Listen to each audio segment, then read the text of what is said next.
নমস্কার, আমি সুব্রত। স্বাগত জানাই আমার ইউটিউব চ্যানেল তোমায় গল্প শোনাবই। আজ আমি আপনাদের জন্য যে গল্পটি নিয়ে এসেছি সেটি বিখ্যাত কথাসাহিত্যিক শরৎচন্দ্র চট্টোপাধ্যায়ের লালু শিরোনামের প্রথম গল্প। তো গল্পটি ১৩৪৪ বঙ্গাব্দের চৈত্র সংখ্যা মৌচাক পত্রিকায় প্রকাশিত হয়।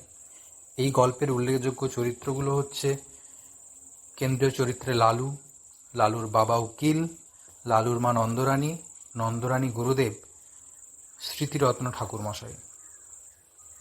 তো চলুন গল্পটি শুরু করা যাক। ছেলেবেলায় আমার এক বন্ধু ছিল, তার নাম লালু। অর্ধ শতাব্দী পূর্বে, অর্থাৎ সে এতকাল পূর্বে যে তোমরা ঠিকমতো ধারণা করতে পারবে না। আমার একটি ছোট্ট বাংলা স্কুলের এক ক্লাসে পড়তাম। আমাদের বয়স তখন ১০-১১।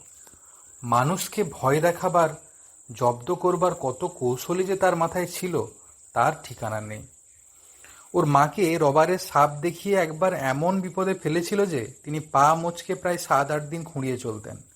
তিনি রাগ করে বললেন ওর একজন মাস্টার ঠিক করে দিতে, সন্ধেবেলা এসে পড়াতে বসবেন, ও আর উপদ্রব করবার সময় পাবে না। শুনে লালুর বাবা বললেন না, তার নিজের কখনো মাস্টার ছিল না, নিজের চেষ্টায় অনেক দুঃখ সয়ে লেখাপড়া করে এখন তিনি একজন বড় উকিল। ইচ্ছে ছিল ছেলেও যেন তেমনি করেই বিদ্যা লাভ করে, কিন্তু শর্ত হলো এই যে যেবার লালু ক্লাসের পরীক্ষায় প্রথম না হতে পারবে তখন থেকে থাকবে ওর বাড়িতে পড়ানোর টিউটার। সে যাত্রা লালু পরিত্রাণ পেলে, কিন্তু মনে মনে রইল মায়ের ওপর চোটে, কারণ উনি তার ঘাড়ে মাস্টার চাপানোর চেষ্টায় ছিলেন। সে জানতো বাড়িতে মাস্টার ডেকে আনা আর পুলিশ ডেকে আনা সমান। লালুর বাপ ধনী গৃহস্থ। বছর কয়েক হলো পুরনো বাড়ি ভেঙে তেতলা বাড়ি করেছেন। সেই অবধি লালুর মায়ের আশা গুরুদেবকে এ বাড়িতে এনে তাঁর পায়ের ধুলো নেন, কিন্তু তিনি বৃদ্ধ, ফরিদপুর থেকে এত দূরে আসতে রাজি হন না। কিন্তু এইবার সেই সুযোগ ঘটেছে। স্মৃতিরত্ন সূর্যগ্রহণ উপলক্ষে কাশী এসেছেন। সেখান থেকে লিখে পাঠিয়েছেন ফেরবার পথে নন্দরানীকে আশীর্বাদ করে যাবেন। লালুর মার আনন্দ ধরে না। উদ্যোগ আয়োজনে ব্যস্ত, এতদিন মনস্কামনা সিদ্ধ হবে। গুরুদেবের পায়ের ধুলো পড়বে বাড়িতে, বাড়িটা পবিত্র হয়ে যাবে। নিচের বড় ঘরটা থেকে আসবাবপত্র সরানো হলো। নতুন ফিতের খাট, নতুন শয্যা তৈরি হয়ে এলো। গুরুদেব শোবেন এই ঘরেই এক কোণে। তার পুজো আহ্নিকের জায়গা হলো, কারণ তেতলার ঠাকুর ঘরে উঠতে নামতে তার কষ্ট হবে। দিন কয়েক পরে গুরুদেব এসে উপস্থিত হলেন, কিন্তু কি দুর্যোগ! আকাশ চেয়ে কালো মেঘের ঘটা, যেমন ঝড় তেমনি বৃষ্টি, তার আর বিরাম নেই। এদিকে মিষ্টান্নাদি তৈরি করতে, ফল ফুল সাজাতে লালুর মা নিঃশ্বাস নেবার সময় পান না। তারই মধ্যে স্বহস্তে ঝেড়ে ঝুড়ে মশারি গুঁজে দিয়ে বিছানা করে গেলেন। নানা কথাবার্তায় রাত হয়ে গেল। পথশ্রমে ক্লান্ত গুরুদেব আহারাদি সেরে শয্যা গ্রহণ করলেন। চাকর বাকর ছুটি পেলে সুকোমল শয্যার পারিপাট্যে প্রসন্ন গুরুদেব মনে মনে নন্দরানীকে আশীর্বাদ করলেন। কিন্তু গভীর রাতে অকস্মাৎ তার ঘুম ভেঙে গেল। ছাদ চুইয়ে মশারি ফুঁড়ে তার সুপরিপুষ্ট পেটের উপর জল পড়ছে। উফ, কি ঠান্ডা সে জল! শশব্যস্ত বিছানার বাইরে এসে পেটটা মুছে ফেললেন। বললে নতুন বাড়ি করলে নন্দরানী, কিন্তু পশ্চিমের কড়া রোদে ছাদটা এর মধ্যেই ফেটেছে দেখছি। ফিতের খাট ভারী নয়, মশারি শুদ্ধ সেটা ঘরের আরেক ধারে টেনে নিয়ে গিয়ে আবার শুয়ে পড়লেন। কিন্তু ৮ মিনিটের বেশি নয়, চোখ দুটি সবে বুঝবেন অমনি ২-৪ ফোঁটা তেমনি ঠান্ডা জল টপ টপ করে পেটের ওপর ঠিক সেই স্থানটির ওপরে ঝরে পড়ল। স্মৃতিরত্ন আবার উঠলেন, আবার খাট টেনে অন্য ধারে নিয়ে গেলেন। বললেন ইস, ছাদটা দেখছি একোণ থেকে ওকোণ পর্যন্ত ফেটে গেছে। আবার শুলেন, আবার পেটের উপর জল ঝরে পড়ল।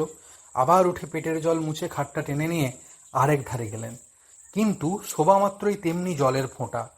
আবার টেনে নিয়ে আরেক ধারে গেলেন, কিন্তু সেখানেও তেমনি। এবার দেখলেন বিছানাটাও ভিজেছে, শোবার জো নেই। স্মৃতিরত্ন বিপদে পড়লেন। বুড়ো মানুষ, অজানা জায়গায় দোর খুলে বাইরে যেতেও ভয় করে, আবার থাকাও বিপজ্জনক। কি জানি ফাটা ছাদ ভেঙে হঠাৎ মাথায় পড়ে। ভয়ে ভয়ে দোর খুলে বারান্দায় এলেন। সেখানে লণ্ঠন একটা জ্বলছে বটে, কিন্তু কেউ কোথাও নেই, ঘোর অন্ধকার। যেমন বৃষ্টি তেমনি ঝোড়ো হাওয়া। দাঁড়াবার জো কি? কোথায় চাকর বাকর, কোন ঘরে শোয় তারা কিছুই জানেন না তিনি। চেঁচিয়ে ডাকলেন, কিন্তু কারো সাড়া মিলল না। একধারে একটা বেঞ্চ ছিল। লালুর বাবার গরিব মক্কেল যারা তাহারাই এসে বসে। গুরুদেব অগত্যা তাতেই বসলেন। আত্মমর্যাদার যথেষ্ট লাঘব হলো। অন্তরে অনুভব করলেন, কিন্তু উপায় কি? উত্তরে বাতাসে বৃষ্টি ছাঁটের আমেজ রয়েছে, শীতে গা শিরশির করে। কোঁচার খুঁটটা গায়ে জড়িয়ে নিয়ে পা দুটি যথাসম্ভব উপরে তুলে যথাসম্ভব আরাম পাওয়ার আয়োজন করে নিলেন। নানাবিধ শ্রান্তি ও দুর্বিপাকে দেহ অবশ, মন তিক্ত, ঘুমে চোখের পাতা ভারাতুর। অনভ্যস্ত গুরুভোজন ও রাত্রি জাগরণে দু একটা অম্ল উদ্গারের আভাস দিলে উদ্বেগের অবধি রইল না। হঠাৎ এমনি সময় অভাবনীয় নতুন উপদ্রব। পশ্চিমের বড় বড় মশা দুই কানের পাশে এসে গান জুড়ে দিল। চোখের পাতা প্রথমে সাড়া দিতে চায় না, কিন্তু মন শঙ্কায় পরিপূর্ণ হয়ে গেল। কি জানি এরা সংখ্যায় কত। মাত্র মিনিট দুই অনিশ্চিত নিশ্চিত হলো। গুরুদেব বুঝলেন সংখ্যায় এরা অগণিত। সে বাহিনীকে উপেক্ষা করে বিশ্বে এমন বীরপুরুষ কেউ নেই। যেমন তার জ্বলুনি তেমনি তার চুলকুনি। স্মৃতিরত্ন দ্রুত স্থান ত্যাগ করলেন, কিন্তু তারা সঙ্গ নিলে। ঘরের মধ্যে জলের জন্য যেমন, ঘরের বাইরে মশার জন্য তেমন। হাতে পায়ে নিরন্তর আক্ষেপে, গামছার সঘন সঞ্চালনে কিছুতেই তাদের আক্রমণ প্রতিহত করা যায় না। স্মৃতিরত্ন এপাশ থেকে ওপাশে ছুটে বেড়াতে লাগলেন। শীতের মধ্যেও তার গায়ে ঘাম দিলে। ইচ্ছে হলো ডাক ছেড়ে চেঁচান, কিন্তু নিতান্ত বালকোচিত হবে ভেবে বিরত রইলেন। কল্পনায় দেখলেন নন্দরানী সুকোমল শয্যায় মশারির মধ্যে আরামে নিদ্রিত। বাড়ির যে যেখানে আছে পরম নিশ্চিন্তে সুপ্ত, শুধু তার ছোটাছুটির বিরাম নেই। কোথাকার ঘড়িতে 4টে বাজলো। বললেন, কামড়া বেটারা, যত পারিস কামড়া, আমি আর পারি নে, বলেই বারান্দায় একটা কোণে পিঠের দিকটা যতটা সম্ভব বাঁচিয়ে ঠেস দিয়ে বসে পড়লেন। বললেন, সকাল পর্যন্ত যদি প্রাণটা থাকে তো এ দুর্ভাগা দেশে আর না। যে গাড়িতে প্রথম পাবো সে গাড়িতেই দেশে পালাবো। কেন যে এখানে আসতে মন চাইতো না তার হেতু বোঝা গেল। দেখতে দেখতে সর্বসন্তাপ্রহর নিদ্রায় তার সারারাত্রি সকল দুঃখ মুছে দিলে। স্মৃতিরত্ন অচেতন প্রায় ঘুমিয়ে পড়লেন। এদিকে নন্দরানী ভোর না হতেই উঠেছেন। গুরুদেবের পরিচর্যায় লাগতে হবে। রাত্রে গুরুদেব জলযোগ মাত্র করেছেন, যদিচ তা গুরুতর, তবু মনের মধ্যে ক্ষোভ ছিল। খাওয়া তেমন ভালো হয় নাই। আজ দিনের বেলা নানা উপাচারে তা ভরিয়ে তুলতে হবে। নিচে নেমে এলেন, দেখেন দোর খোলা। গুরুদেব তাঁর আগে উঠেছেন ভেবে একটু লজ্জা বোধ হলো। ঘরের মধ্যে মুখ বাড়িয়ে দেখেন তিনি নেই। কিন্তু একই ব্যাপার, দক্ষিণ দিকের খাট উত্তর দিকে, তার ক্যাম্বিসের ব্যাগটা জানলা ছেড়ে মাঝখানে নেমেছে। কোষাকুষি, আসন প্রভৃতি পূজা আহ্নিকের জিনিসপত্রগুলো সব এলোমেলো, স্থানভ্রষ্ট। কারণ কিছুই বুঝলেন না। বাইরে এসে চাকরদের ডাকলেন, তারা কেউ তখনও উঠেনি। তবে একলা গুরুদেব গেলেন কোথায়? হঠাৎ দৃষ্টি পড়ল, ওটা কি? এক কোণে আলো অন্ধকারে মানুষের মতো কি একটা বসে না? সাহসে ভর করে একটু কাছে গিয়ে ঝুঁকে দেখেন তার গুরুদেব। অব্যক্ত আশঙ্কায় চেঁচিয়ে উঠলেন, ঠাকুরমশাই, ঠাকুরমশাই! ঘুম ভেঙে স্মৃতিরত্ন চোখ মেলে চাইলেন। তারপরে ধীরে ধীরে সোজা হয়ে বসলেন। নন্দরানী ভয়ে, ভাবনায়, লজ্জায় কেঁদে ফেলে জিজ্ঞাসা করলেন, ঠাকুরমশাই, আপনি এখানে কেন? স্মৃতিরত্ন উঠে দাঁড়িয়ে বললেন, সারা রাত দুঃখের আর পার ছিল না যে মা। কেন বাবা? নতুন বাড়ি করেছো বটে মা, কিন্তু ছাদ কোথাও আর আস্ত নেই। সারা রাতের বৃষ্টি বাদল বাইরে তো পড়েনি, পড়েছে আমার গায়ের উপর। খাট টেনে যেখানে নিয়ে যাই সেখানেই পড়ে জল। পাছে ছাদ ভেঙে মাথায় পড়ে, পালিয়ে এলাম বাইরে। কিন্তু তাতেই কি রক্ষা আছে মা? পঙ্গপালের মতো ডাঁশ মশা ঝাঁকে ঝাঁকে সমস্ত রাত্রি যেন ছুবলে খেয়েছে। এধার থেকে ছুটে ওধারে যাই, আবার ওধার থেকে ছুটে এধারে আসি। গায়ের অর্ধেক রক্ত বোধ করি আর নেই মা। বহু প্রয়াস, বহু সাধ্য সাধনায় ঘরে আনা বৃদ্ধ গুরুদেবের অবস্থা দেখে নন্দরানীর দুচোখ অশ্রু সজল হয়ে উঠল। বললেন, কিন্তু বাবা, বাড়িটা যে তেতলা, আপনার ঘরের উপর আরও যে দুটো ঘর আছে, বৃষ্টির জল তিনটে ছাদ ফুঁড়ে নামবে কি করে? কিন্তু বলতে বলতেই তার সহসা মনে হলো, এ হয়তো ওই শয়তান লালুর কোনো রকম শয়তানি বুদ্ধি। ছুটে গিয়ে বিছানা হাতড়ে দেখেন মাঝখানে চাদর অনেকখানি ভিজে এবং মশারি বেয়ে ফোঁটা ফোঁটা জল ঝরছে।